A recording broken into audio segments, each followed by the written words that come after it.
Hello all, this is Tammy from Autistic Wiki, and today I want to talk about drugs. I wanted to do this is a public service announcement, a PSA, to do drugs. I think it's really important. Um, it's not for everybody, but I think for the people that it works for, you should definitely do drugs and you should not be worried about it. And of course, I'm talking about um, legal drugs that are prescribed by your doctor, things that help you. And the reason I'm talking about this is because um, I have a lot going on. I have autism, I have depression, anxiety, severe ADHD stuff going on. And I really should have been started getting some help a long time ago, but I didn't until um, well, it was just a couple of years ago now, and I'm 48 now.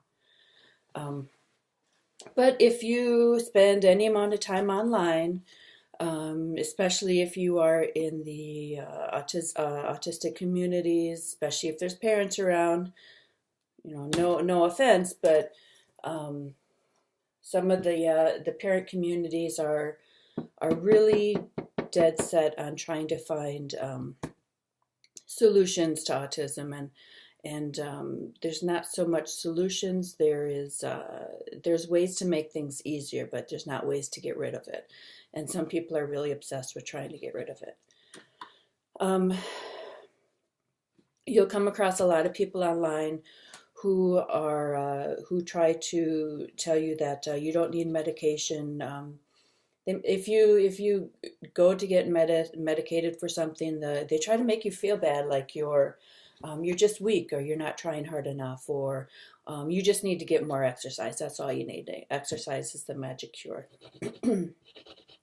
If you have ADHD like me, I've had it my whole life, and I really should have had it um, looked at when I was younger. They didn't, though.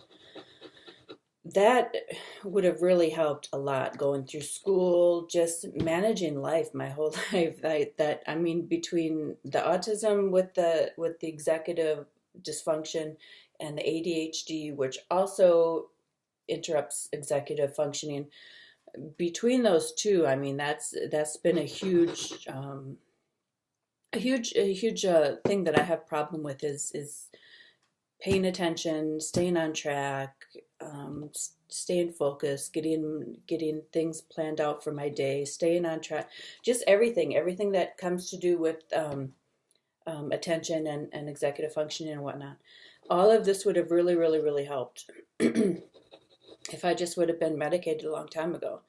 But I wasn't, because I fell victim to some of those ideas of, well, ADHD isn't a real thing. The guy that um, first diagnosed it even admitted it, and which I'm pretty sure that's all bullshit.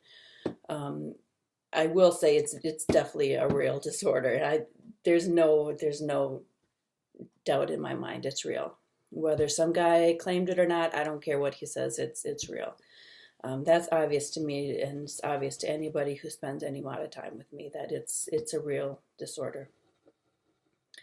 So you'll be around people who try to tell you that's not real. You'll be around people who try to tell you that if you just get on the right diet, you need to be all natural, gluten free, no sugar, no salt, GADS diet, all these different things, and then it'll help your kid with autism. Well, being on a good diet helps everybody, but it doesn't take away the symptoms and the characteristics of autism. Those don't go away.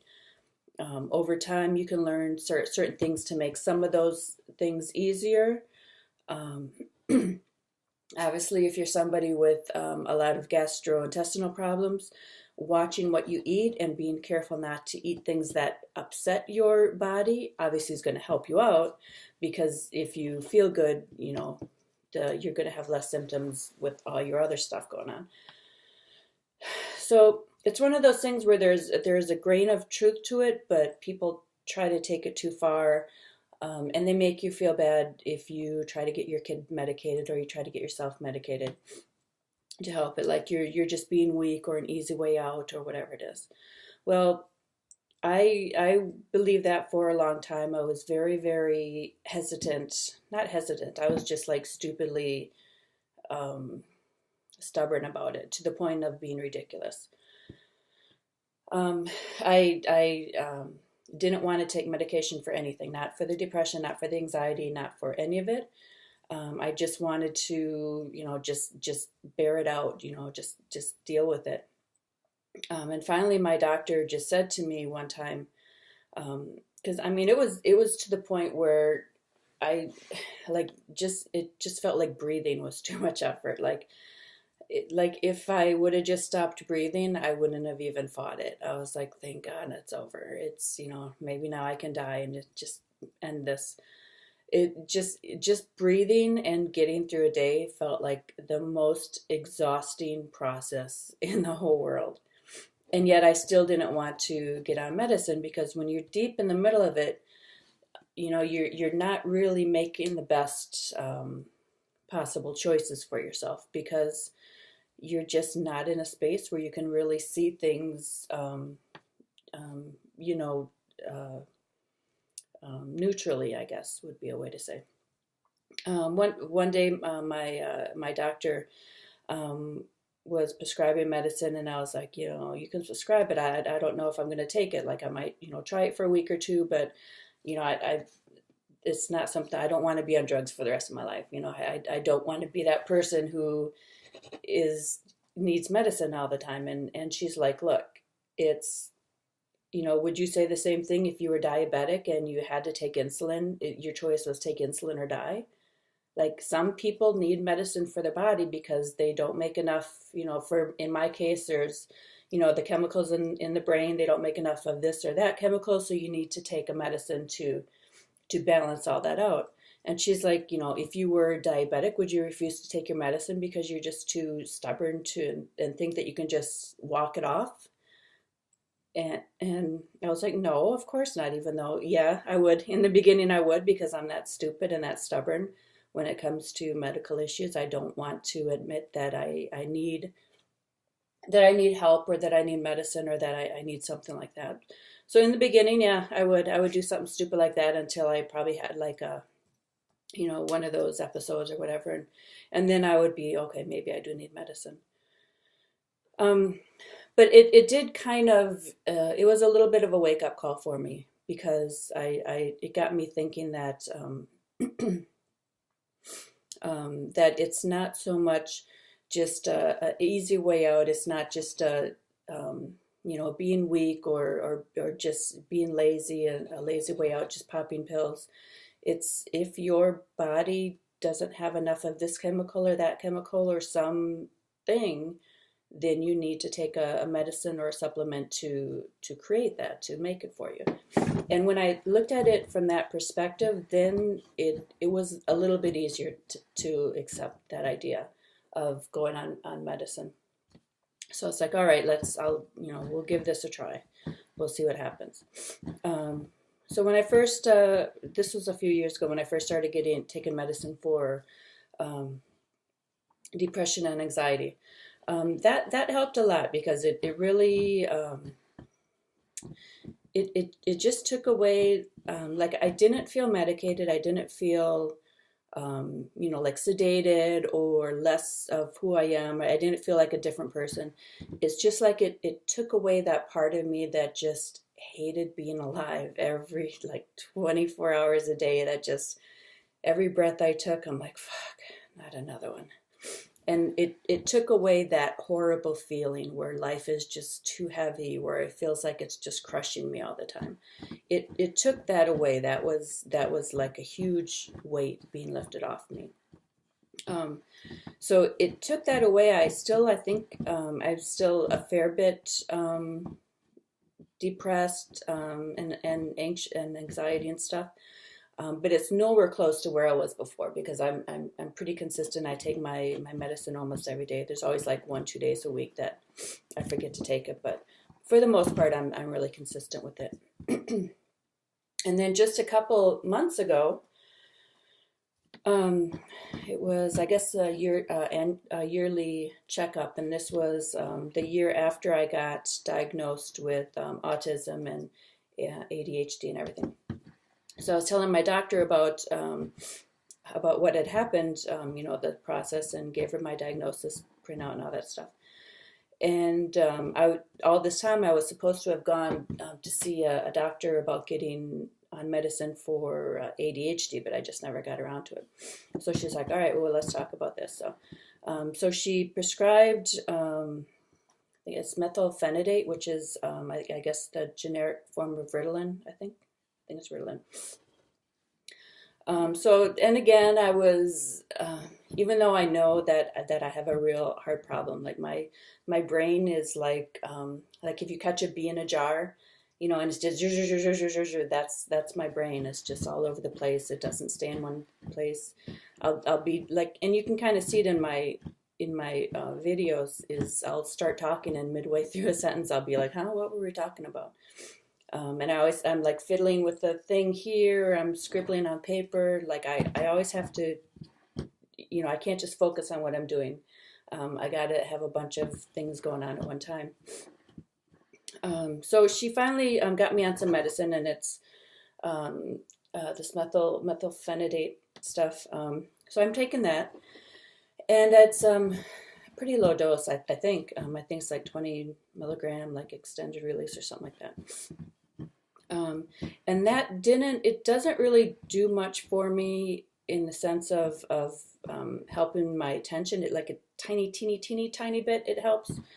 But what really helped with it was it kind of, where before I was medicated and I was, not as depressed and stuff as before, but I was still depressed enough where I didn't have motivation to do anything. Like I come home from work and I just lay on the couch and maybe watch the news or watch some videos on YouTube and just kind of lay there till I fall asleep. Like I didn't have energy to do anything. I didn't want to do anything. I didn't have motivation to do anything. Like in the back of my head, I'm like, oh, I want to do this. I want to go, out for a walk. I want to do some yoga. I want to do this. I want to do that. I want to get up and, work on the computer. But I didn't actually have enough motivation to get my body moving. Well, when I started taking this methylphenidate, it helped me start getting up and wanting to do things. Like if I'm sitting for a little bit, then I'm like, oh my God, I got to get up. And I don't feel like wired, or it doesn't make me feel wired, or because I was worried about that.